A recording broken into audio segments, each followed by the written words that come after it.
आपसे यहाँ पर किसी तरह की कोई भी लिखित परीक्षा, कोई भी लिखित एग्जाम आपसे यहाँ पर नहीं लिया जाता है, आपको यहाँ पर सीधी भर्ती दे दी जाती है। तो ऐसे में दोस्तों यहाँ पर रेलवे जो डिपार्टमेंट होता है उसमें काफ़ी सारी वैकेंसी निकलती है, लेकिन उसी का एक डिपार्टमेंट होता है ग्रुप डी। तो ग्रुप डी में क्या होता है, कभी कभी ऐसी वैकेंसी निकलती है जिसमें कोई एग्जाम नहीं होता है, सीधा भर्ती दे दिया जाता है। वो किस बेस पे दिया जाता है कि उनके पास वहाँ पर कुछ स्पेशल डॉक्यूमेंट्स होते हैं, जैसे कि ITI का डॉक्यूमेंट्स होता है। तो ऐसे में यहाँ पर काफ़ी अलग अलग उनके पास डिग्रियाँ होती हैं, डिप्लोमा होता है, जिनके बेस पर यहाँ पर सिलेक्शन दे दिया जाता है और कोई एग्जाम नहीं लिया जाता है। तो ऐसे ही आज की इस वीडियो में हम ये भी जानेंगे कि किस तरह से आपको भी यहाँ पर ग्रुप डी में बिना परीक्षा के भर्ती मिल सकती है। तो ऐसे में देख सकते हैं 22,000 से ज़्यादा पदों पर इस साल 2026 में ये भर्ती आपके पास यहाँ पर आ चुकी है। तो ऐसे में काफ़ी बहुत सारे डिपार्टमेंट है जिसमें 2026 में क्या है कि वैकेंसी निकली है। तो आज की इस वीडियो में तो हम यही जानेंगे कि जो रेलवे की ग्रुप डी की जो वैकेंसी है उसमें कौन कौन से आपके यहाँ पर डॉक्यूमेंट्स लगेंगे, कितनी आपके यहाँ पर एज होनी चाहिए और कौन कौन सी योग्यताएं रखी गई हैं। इसी के साथ ही 10वीं 12वीं में अगर आपके यहाँ पर 33% मार्क्स है ना तो भी चल जाएगा, तो भी आप यहाँ पर फॉर्म भर सकते हैं, कोई दिक्कत नहीं आएगी।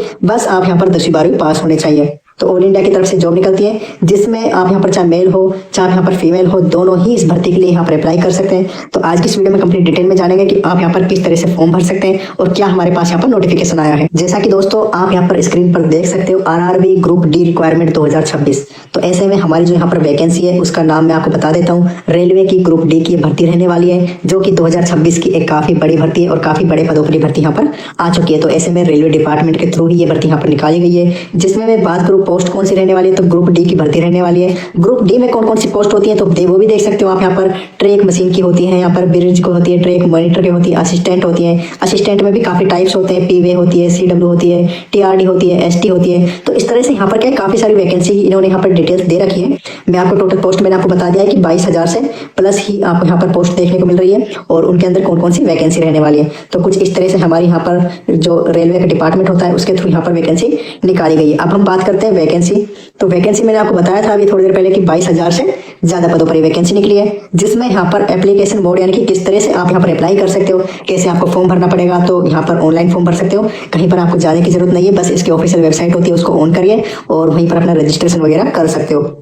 बात करते हैं कि RRB ग्रुप डी की जो रिक्वायरमेंट है 2026 की, उसमें क्या हमारी सैलरी वगैरह क्या रहेगी। तो वैसे तो यहाँ पर सैलरी अभी क्या इन्होंने स्टार्टिंग सैलरी लिख रखी है, मतलब जो 18 यहाँ पर हज़ार लिख रखी है वो स्टार्टिंग सैलरी है। लेकिन आप जानते हो कि ग्रुप डी की जो भर्ती है रेलवे की वो एक यहाँ पर सेंट्रल की जॉब है। तो यहाँ पर जो सेंट्रल की जॉब है ना, तो इसमें यहाँ पर जो सैलरी वगैरह होती है, जो बेनिफिट आपको मिलता है वो काफ़ी ज़्यादा और जल्दी देखने को मिलता है। तो ऐसे में यही सैलरी जो यहाँ पर आपकी 18K देखने को मिल रही है, वही कुछ साल में कुछ महीनों में आपकी यहाँ पर 50K के आसपास पहुँच जाती है। तो काफ़ी अच्छी वैकेंसी है। तो अब हम बात करते हैं यहाँ पर आपकी एज लिमिट कितनी हैगी आपके यहाँ पर। बात करते हैं कितनी उम्र आयु सीमा आपके यहाँ पर रखी गई है। तो दोस्तों यहाँ पर बात करते हैं मिनिमम एज की। मिनिमम एज यानी कि 18 साल तो आपके यहाँ पर एज होनी चाहिए और आप यहाँ पर 36 साल तक आप यहाँ पर फॉर्म भर सकते हो। लेकिन 36 साल की बजाय अगर आपकी एज यहाँ पर सोचो 40 साल है या फिर आपकी 45 साल है तो भी आप यहाँ पर फॉर्म भर सकते हो। बस आप यहाँ पर किसी रिजर्वेशन कैटेगरी से हो, चाहे SC से हो, चाहे आप यहाँ पर ST से हो, चाहे आप यहाँ पर OBC से हो, तो आपको यहाँ पर क्या है कि कुछ सालों का कुछ आपको छूट देखने को मिल जाता है। तो जरूर आपको उसका भी फायदा उठाना चाहिए। बस आपके पास यहाँ पर क्या है कि आपके पास यहाँ पर कास्ट सर्टिफिकेट होता है जो वो आपके पास यहाँ पर होना चाहिए। अगर आपके पास है तो निश्चित रूप से आप यहाँ पर 42 साल तक भी फॉर्म भर सकते हो।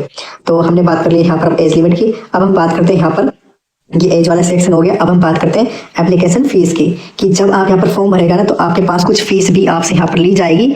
तो एप्लीकेशन फीस आपकी कितनी ली जा रही है वो बात करते हैं। तो यहाँ पर फीस आपकी मैं बता देता हूँ। जनरल कैटेगरी के लिए और OBC कैटेगरी के लिए सिर्फ 500 रुपये रखी गई है। तो यहाँ पर इतनी आपकी फीस है। और बाकी जो वो है आपकी कैटेगरी है, जैसे कि ST कैटेगरी है, SC कैटेगरी है, फिजिकली हैंडीकैप है, कोई वुमेन्स है, कोई एक्स सर्विसमैन है, कोई माइनॉरिटी है, EBC भी एक कैटेगरी होती है उसमें भी। तो यहाँ पर 2500 रुपये ही ली जा रही है, मतलब कि 250 रुपये ली जा रही है।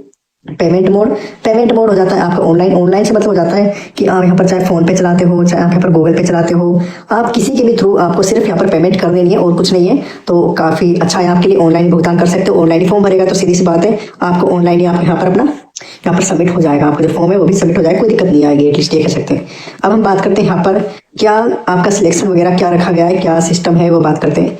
तो यहाँ पर आपके क्या है कि CBT टेस्ट होगा। सीबीटी टेस्ट मतलब हो जाता है कि आपका कंप्यूटर बेस्ड टेस्ट होगा, यानी कि आपका लिखित में नहीं होगा, आपका यहाँ पर कंप्यूटर पर ही आपके क्वेश्चंस वगैरह आएंगे, वही आपको सॉल्व आउट करने होंगे। तो मैंने आपको स्टार्टिंग में बता दिया था कि कोई लिखित परीक्षा नहीं है, कंप्यूटर बेस्ड एग्जाम है आपका यहाँ पर। फिर इसके बाद आपका यहाँ पर फिजिकल टेस्ट होगा। फिर मेन तो ये होता है कि आपका यहाँ पर डॉक्यूमेंट्स वेरिफिकेशन और मेडिकल टेस्ट होता है। तो पहले एक सेक्शन देखते हैं कंप्यूटर बेस्ड जो टेस्ट होता है उसमें क्या होता है। उसमें आपका यहाँ पर देख सकते हो general science, mathematics, general integration, reasoning वगैरह के तो कुछ इस तरीके से कुछ सब्जेक्ट्स है, कुछ इसका सिलेबस है, वो आपको यहाँ पर अच्छे से तैयार कर लेना है। अगर आपने अच्छे से कर लिया तो आपके यहाँ पर क्या है कि चांस काफ़ी बढ़ जाते हैं। कैसे बढ़ जाते हैं वो भी हम देखते हैं। देखो यहाँ पर इन्होंने दिया हुआ है कि आप यहाँ पर सीबीटी टेस्ट करोगे जब, तो यहाँ पर इनके पास इन्होंने मेंशन नहीं कर रखा क्लियरली, मैं बता देता हूँ। आप यहाँ पर सिर्फ 50%, 40% अपनी कैटेगरी के हिसाब से अगर आप ले भी आते हो ना तो भी आप यहाँ पर क्रैक कर जाते हो और अपने नेक्स्ट स्टेप की तरफ बढ़ जाते हो। वो क्या होता है, फिजिकल एफिशिएंसी हो जाता है। तो इसमें आप यहाँ पर क्या कर सकते हो कि आप यहाँ पर 3 टाइम्स लिए जाएंगे। जैसे कि यहाँ पर क्या है 22,000 वैकेंसी है, तो 22 की बजाय आप यहाँ पर 66,000 आपको यहाँ पर क्या है कि सिलेक्ट हो जाएंगे अपने नेक्स्ट स्टेप के लिए। तो जो सिलेक्ट हो जाएंगे नेक्स्ट स्टेप के लिए, इनमें से फिर यहाँ पर छटाई होगी। तो छटाई कैसे होगी तो वो देख सकते हो। पहले मेल कैंडिडेट का अलग होगा, फीमेल कैंडिडेट का अलग होगा। मेल कैंडिडेट में यहाँ पर क्या है कि 35 किलो उन्हें उठाना पड़ेगा, कितने 2 मिनट तक, और 100 मीटर उनको यहाँ पर भागना पड़ेगा। ऐसे यहाँ पर क्या है जो फीमेल है उनको 20 किलो उठाना पड़ेगा, 2 मिनट में 100 मीटर कवर करना होगा। फिर उसके बाद दूसरा स्टेप आ जाता है कि 1000 मीटर कवर करना पड़ेगा 4 मिनट 15 सेकेंड्स में। ऐसे यहाँ पर इन लड़कियों को क्या कवर करना पड़ेगा, 1000 मीटर इनको भी कवर करना पड़ेगा, लेकिन कैसे कवर करना पड़ेगा, 5 मिनट 40 सेकंड में कवर करना पड़ेगा। तो कुछ इस तरह से फिजिकल एग्जामिनेशन होगा। अब भाई फिजिकल हो जाएगा तो इसके बाद क्या हो जाता है आपका यहाँ पर डॉक्यूमेंट्स का वेरिफिकेशन होगा।